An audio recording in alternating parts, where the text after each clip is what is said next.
चलती रेल पर कोई लकड़ी, पत्थर या अन्य ऐसी वस्तु फेंकने पर उम्र कैद की सजा है। आमतौर पर शरारती लोग ये बात नहीं समझते और ऐसा अपराध कर देते हैं, फिर अंजाम बहुत गंभीर होता है। दिनांक 1 मई 2026 को दिल्ली से झांसी तक चलने वाली ट्रेन ताज एक्सप्रेस जब सुबह करीब 8 बजे होटल के आसपास पहुंची तो किसी शरारती व्यक्ति ने तेज गति से जा रही ट्रेन पर एक पाइप फेंका, जो शीशा तोड़कर अंदर चला गया और सवारी को गंभीर चोट आई। जब ट्रेन मथुरा रुकी तो घायल को प्राथमिक चिकित्सा दी गई और उनके कथन के आधार पर मथुरा में 0 FIR दर्ज करके GRP फरीदाबाद भेजी गई तथा GRP द्वारा अभियोग अंकित करके तफ्तीश प्रारंभ की गई। गहन जांच के बाद एक व्यक्ति पर शक हुआ और उसकी तलाश की गई। दिनांक 13 मई 2026 को उस व्यक्ति, जिसका नाम पंकज पुत्र स्वर्गीय सुनील निवासी बेढ़ापट्टी होटल है, को गिरफ्तार कर लिया गया है। पूछताछ पर इसने अपना जुर्म कबूल किया है। इसका आपराधिक रिकॉर्ड निकालने पर ज्ञात हुआ कि यह पहले आधा दर्जन से अधिक मामलों में गिरफ्तार हो चुका है, जिसमें पुलिस हिरासत से भागना, नाबालिग लड़की को लेकर भागना तथा शस्त्र अधिनियम जैसे गंभीर मामले हैं।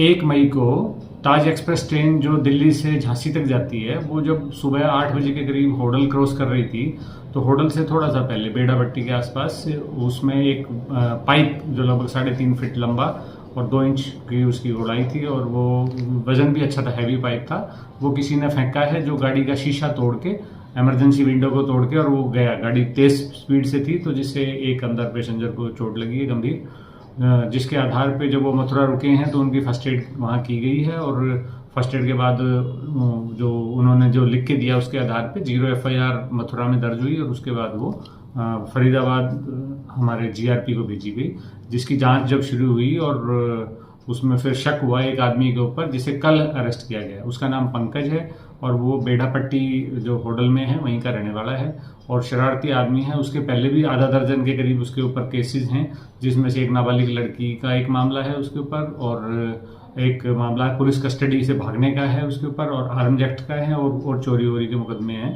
तो ये एक शरारती तत्व है जिसने जब गहन पूछताछ हुई है तो उसने अपना जुर्म स्वीकार किया है और सारी फॉर्मेलिटी पूरी कर ली गई हैं और अब उसको आज कोर्ट में पेश किया जाएगा। और ये मैं अवगत कराना चाह रहा हूँ कि चलती ट्रेन के ऊपर आपने कोई पत्थर, लकड़ी या लोहे का सामान या कोई भी ऑब्जेक्ट अगर फेंका है तो जिससे कि सवारी को खतरा हो सकता है या रेल की प्रॉपर्टी को, तो उसमें उम्र कैद की सजा है, 10 साल या उम्र कैद की सजा है। तो ये लोगों को पता नहीं है इस बारे में।